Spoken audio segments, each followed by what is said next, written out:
have 3 transcripts if anyone needs them. There's some sources on there. I'll just pass them around if anyone wants. It's also on our conference webpage. It's called Toward a Fanish Phenomenology of Sound, Nostalgia, Affect, and Lightsabers. I'm going to have to say phenomenology a lot, so I'm going to do my best. So let's talk about fandom, sound, and phenomenology.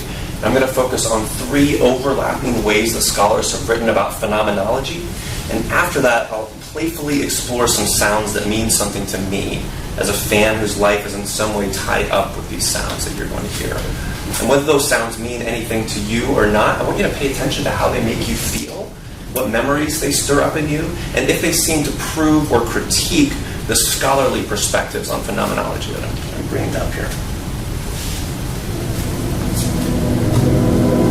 So let's begin by talking about a philosophical perspective on the phenomenology of sound. Following Husserl, Don Ida describes the process of bracketing our immediate judgments about a sound in favor of attending to the way the sound sounds, divorced from our gut reactions to it. So Don Ida asks, what is it to listen phenomenologically? It is more than an intense and concentrated attention to sound and listening.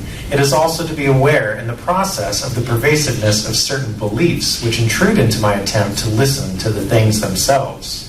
So in other words, to practice a philosophical phenomenology of sound is to pay attention both to the external sounds and to my internal reactions to them.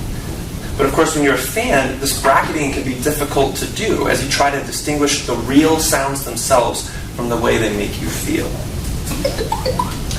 While working on this piece, I was listening to Christopher Beck's score to Buffy the Vampire Slayer. And at one moment, I froze what I was doing. I was suddenly moved by a melody that I couldn't quite place.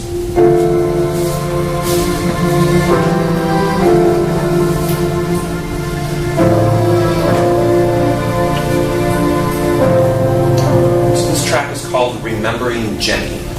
And when I read the track's title, I knew my feelings had come from my memories of the events of the Buffy episode where it's played. Those memories were unearthed by the melody. And the track reminds me of the character of Angel, who's forced to live with a sin he will forever remember committing. Most installments of the Final Fantasy series of video games include a melody called the Prelude.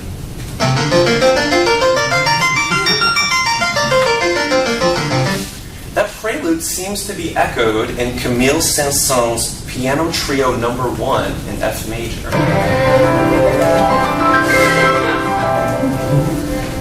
The notes are indeed similar ontologically, but more important to me is that they feel similar as phenomena that are now connected together in my mind whenever I hear them.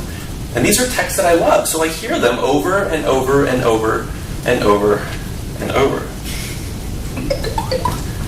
When sound designer Randy Tom met with the director of Harry Potter and the Goblet of Fire, he was told right away, quote, "We don't want it to sound like Star Wars." He's referring to Harry and Voldemort's fight at the end of Goblet of Fire, just after Voldemort is unearthed from the big cauldron, dead set on punishing Harry for a sin he never committed. Have it your way.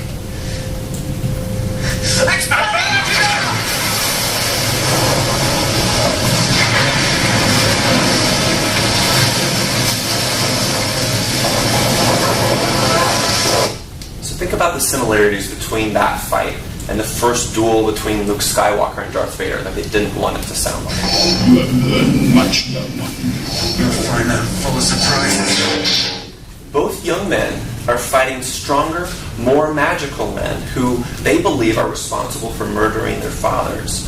And both defend themselves with handheld gushers of laser-like power which make thunder-like sounds. That same sound designer, Randy Tom, he also describes where he gets his thunder. There's this blind guy who lives in Thunder Country named Tad Staples, whose entire life revolves around thunder. He gets someone to drive him out when the storms are happening, and he records thunder. We've been buying thunder recordings from him for quite a while. It's always nice to have a new crop of thunder sounds every once in a while, so you can keep things sounding as fresh as possible. So Buffy's theme song clearly represents the attitude of the show.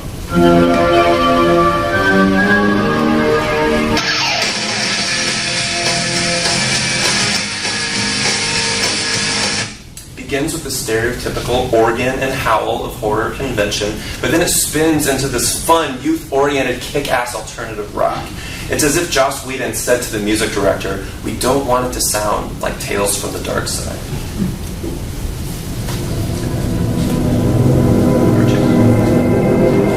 So here's a subtly different second way to approach the phenomenology of sound, which I'll call the scientific perspective. Through this lens, phenomenology is about our ability to discern the nature of an object by its sound. This is the approach of a research group called the sounding object, which describes its aims like this. The question at issue is the recognitions of sounds by humans or by machines that recognize them as a human should do. To this group, to, quote, create a phenomenology is to catalog sounds based on their perceptual characteristics and not on physical or physiological prejudices.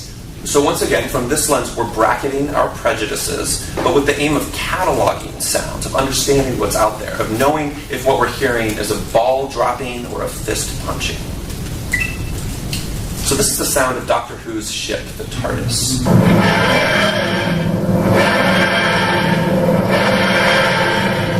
Originally, that sound was made, this is a quote, by dragging a set of house keys along the strings of an old, gutted piano. The technical manual for Star Trek The Next Generation explains that visitors to the set of the Enterprise often feel like something is missing. It doesn't feel like the real thing to them. And the manual's answer is that the missing element is this sound. The sound of that background hum that's added to the show in post-production. The sound clearly represents the attitude of the show, which emphasizes the idealized, pervasive, surrounding nature of technology. You can imagine Gene Roddenberry saying to the sound designer, "We want it to sound like technology-filled places that the audience has been before." So lasers have come to have distinct sounds in our minds, in part because of shows like Star Trek. In the media we consume, we've heard lasers make sounds over and over and over and over and over. But lasers don't really make sounds. A video promo for this company called Wicked Lasers makes this very clear. This video shows the power of what they call a laser saber by using one to pop a series of balloons, punishing them for sins that they don't remember committing. To emphasize the visual spectacle, the video then pops them again in slow motion. Yeah, the popping's the only sound. The laser is silent. So the first chapter of an edited collection called Music, Sound, and Silence in Buffy the Vampire Slayer points out that not only are the themes to Buffy and Angel in the same key, they're both in E minor, they actually begin with the same 4 notes, but with the 4th note an octave higher in the Angel theme. Here's the 2.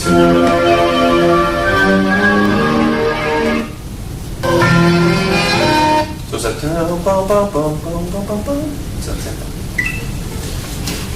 Wicked Lasers, the balloon popping company, they got a cease and desist letter from LucasArts, which felt that their laser saber product was a little too close to a distinctive product of their own.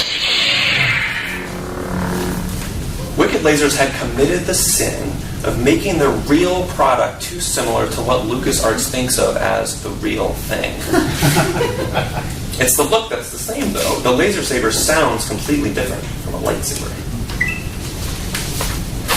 At the 1984 Los Angeles Olympics, 84 pianos played Gershwin's Rhapsody of Blue at the same time. The look was really impressive, but the sound wasn't so different from hearing a single piano soloist play the piece with the orchestra. Here's all 84.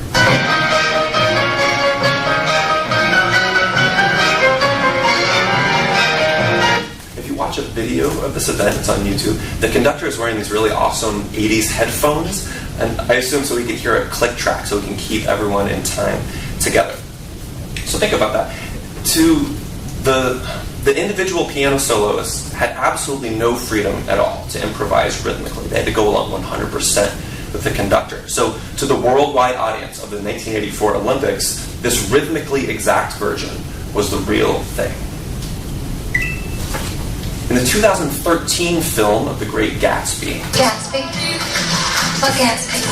Rhapsody in Blue is one of the few musical selections that was actually written in the 1920s. It plays at the first of Gatsby's parties that Nick attends.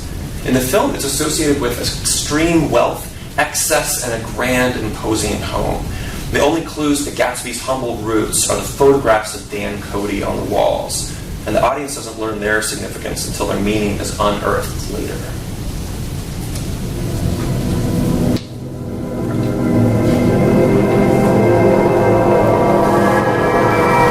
So there's a third way that scholars have written about the phenomenology of sound, as a practice that is best considered in relationship to an ontology of sound. That is, in this third view, sonic phenomenology, attending to the way sounds seem to listeners, makes the most sense when considered alongside sonic ontology, attending to the way sounds are, the real thing. So sound artist and scholar Stuart Jones published a paper on this, using melody as a key example of his problem. The notes in a melody aren't actually ontologically connected to each other, yet they sound connected when we hear a melody. Human minds stitch the notes together into sonic wholes. Rhapsody in Blue is one of the three pieces that Pierre Bourdieu used in the survey of taste that he describes in his book Distinction. Rhapsody represents the musical preferences of the middle class in terms of education and wealth. These people also tended to like photography and a comfortable, cozy home.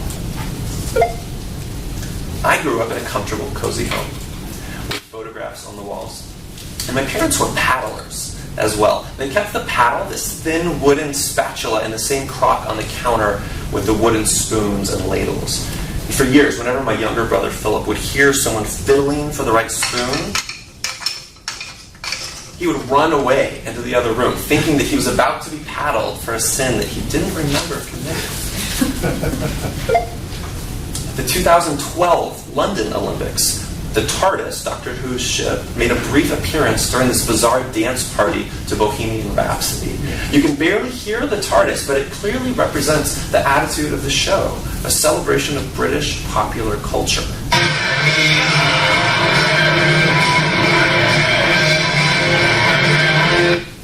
So in a 2006 episode of Doctor Who, the real TARDIS travels ahead in time to visit those 2012 Olympics, where the Doctor, of course, lights the Olympic torch. Wait, did I just say the real TARDIS? So with my college's choir, I rehearsed Eric Whitacre's 5 Hebrew love songs over and over and over and over and over. In the final song, I kept hearing a brief motif that sounded familiar, but it took me a while to place it. The end of 9 Inch Nails' Closer.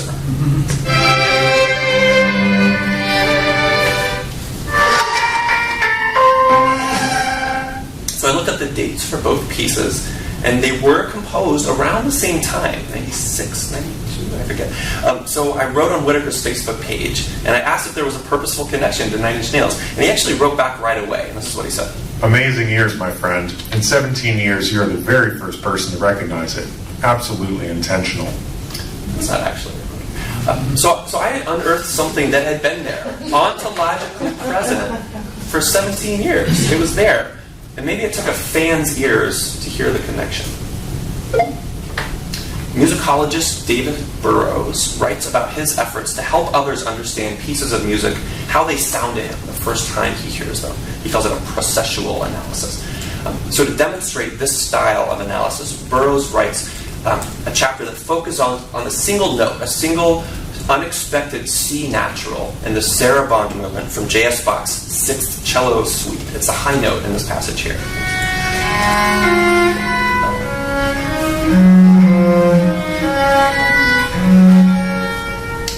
So when Burrowes hears that C natural, he's led to ask himself what it means, why it's there, how it fits, how it doesn't fit, what sort of a thunder it brings to that piece, and what that thunder unearths in its listeners. At the end of the Death Cab for Cutie song, Marching Bands of Manhattan, the stinger is interrupted by an unexpected C natural. The word you didn't hear is drown, as in your love is gonna drown, a word associated with howling winds, thunder, pain for your sins.